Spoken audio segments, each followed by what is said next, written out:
because I've been seeing every time people say I'm going to go into public life, people start playing a song with two stanzas, Rivayara, Ruarakaland, and so on, and you see it repeated over and over again.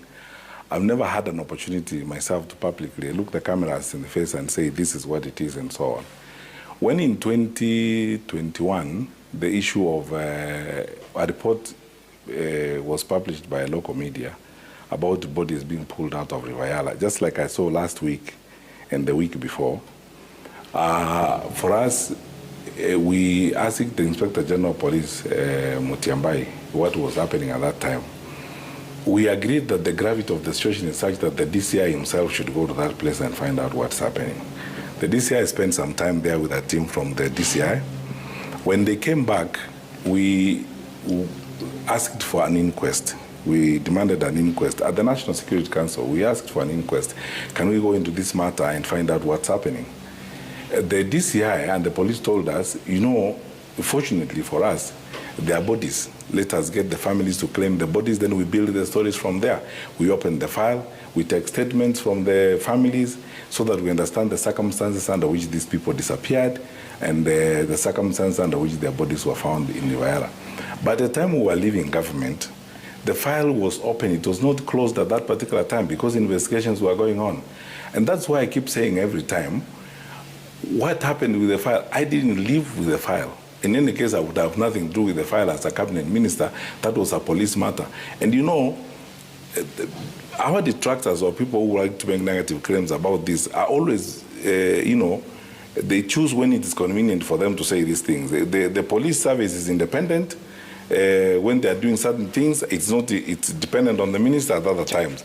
As a minister, I would have nothing with that investigation. I wouldn't even influence it for any particular purposes, as it were. The file was open. We didn't live with the file when we left government. So why don't we close the file and let us take action in the direction in which the investigation are pointing us?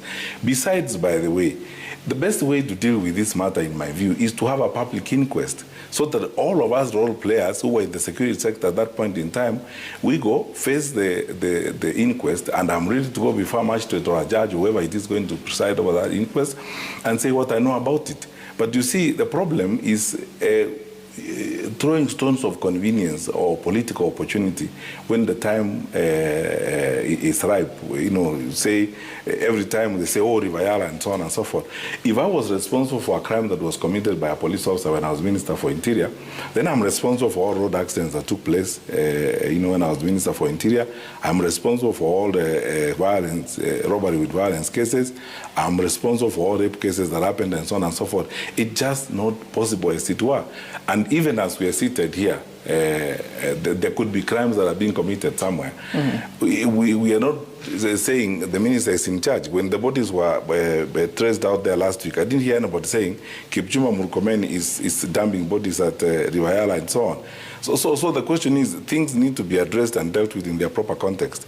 The challenge is that we have very low level of political accountability in our country, where people say just about anything they want to say and get away with it. Right. And when they have no evidence and so on, let's have a public inquest. And I've said, in the security sector, now we are sweeping so much under the carpet. The advice that we used to get from, and I cherish that advice from senior officials in the security sector. I hope he doesn't mind me saying this. My former director of intelligence, our director of intelligence, General Kameru, and the others, don't politicize security matters. When it comes to security, this is something that unites everybody, and it's something we need to look at objectively and fairly, as it were. So if there are unresolved matters in the country, let them be investigated in a public and open manner. Right. Bodies were found in Akwari here, and some lackluster guy was arrested. Then he walked out of a police station from the middle of our capital city, and then that is it. I know the capacity of our security forces. I know the capacity of our intelligence forces. You cannot tell me that that guy walked like that into thin air and left. When a terrorist escaped from prison here at Kamiti Maximum Prison when I was Minister for Interior, within 72 hours, we not only had the terrorist back, we had taken all the administrative actions, including firing the Commissioner General of the prison, are seeing around. And a lot of people ask me, what would you have done differently if you were around or if you were in government in June 2024? Mm-hmm. I say it will never have gotten there. I mean, that could not have happened under my watch, because how would it have gotten to a point where we have a rampage in town by Gen Z and the bulk of our young people, where Parliament is overrun. Since independence in 1963, this has never happened before, and even the symbols of parliamentary power carted away, and we did not know that that was coming. And even after it happened, let us assume that we did not know, because I would be very concerned. Parliament is 2 kilometers away from State House.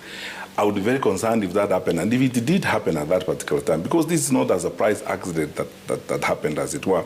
This is something that ought to have been known. And I know the instruments of government, myself, having worked in government before.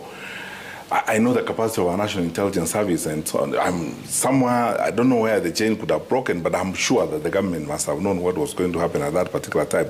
But anyway, if it happened the way it happened, I expected personally that the government would have probably orchestrated an all-parties inquiry in Parliament, right. Where members of Parliament come together across political parties and have an inquiry to answer the question, what actually happened? Because even now, even if I ask you yourself, what actually happened, you will not say coherently what happened. We didn't take time to find out what happened. Yet, if we had had an inquest, it would have given an opportunity to the Gen Z and the young people to express themselves, to put forward the issues of concern, and it would have provided an opportunity for their parents and other people, civic organizations, faith-based organizations, and other players in society to express themselves, as it were. All right. What are your thoughts about, because we've seen a trend, goons are being deployed. We don't know by who, but we have seen them, especially in protests. On this particular matter, in terms of security, the challenge we have in our country overall, politically speaking, is that there's a very low level of accountability in our political practice in the country. And what I mean by a low level of accountability is this. In addition to deployment of goons or whatever it is, as it were, the speech that we see from leaders and various actors within the political environment is sometimes very frustrating, as it were. On the case of deployment of goons, the government has got sufficient machinery and a capability to address this particular issue. Honestly speaking, if I've explained this for a moment, I take it that this has not changed very much. In Nairobi, for example, we have the Nairobi security team, which is led by the regional commissioner in Nairobi. It brings the county police commander, the county DC officers and NIs and everybody and so on. I cannot imagine actually that this security infrastructure does not know that some is hiring or training goons to bring them to town to cause mayhem. I cannot imagine that that's the case. And if they have the information, then they should go forward and act. What I find very interesting, in my view, and if I may be very frank with you, is that making allegations are being made by public officials. They are the custodians of information, because they're the ones who have the instruments of power and the capacity to find out who is doing what. You know, the way the National Intelligence Service works, I can't carry guns, drive with guns from Kisii to Nairobi in my car, or have people bringing guns to me, and the National Intelligence Service does not know that Matiangi is receiving guns or is engaged with some rebel guys in some corner and they're supplying guns. And then for them to wait until a particular time, then they say, oh, Matiangi could be having guns. I find that very strange. Where were they when that was happening? And then it's their responsibility to know that the way this fellow is behaving, he normally has night meetings with people and he's recruiting these guns and so on.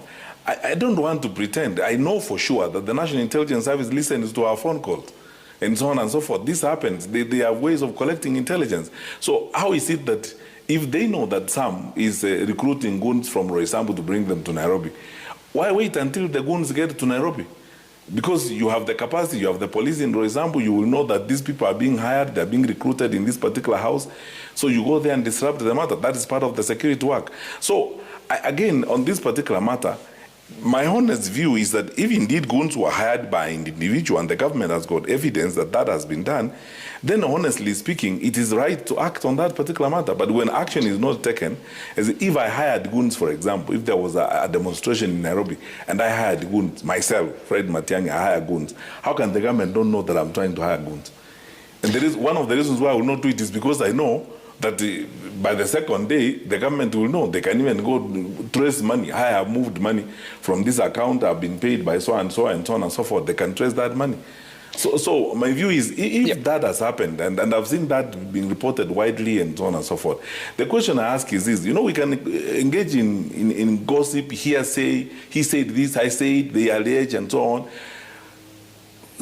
Somebody needs to act. Okay. And then once action has been taken, we will all of our country. The level of pain and misery that we have seen in the country is surprising, considering the resources and the capacity of our country. There are times when I wonder actually what happened, because the things that happen around surprise you. I happen to know government like the back of my hand.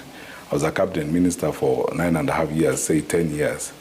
I've worked with so many civil servants at various levels of government, so many private sector people who have helped support this country in various ways, worked through several challenging moments in the country with Kenyans.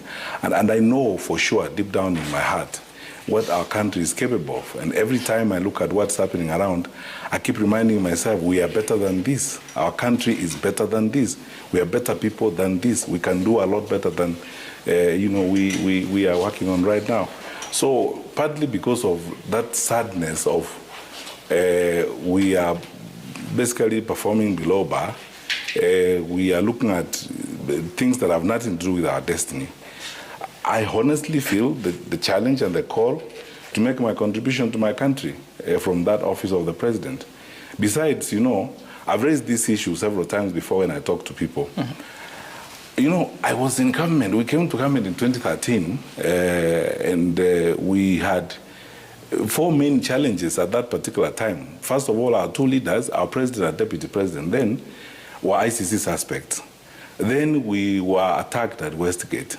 Then Jomo Kenyatta International Airport banned. Then we had an attack in Garissa. During all that time, and we were dealing with those many problems, the public did not feel at any point in time that there was such pain and frustration and loss of hope and so on. What I find interesting, and then I've been moving around talking to many people in the country, and I said this the other day, the anger and pain and frustration of the population down below is unprecedented. I have not seen that before. Mm-hmm. And it's across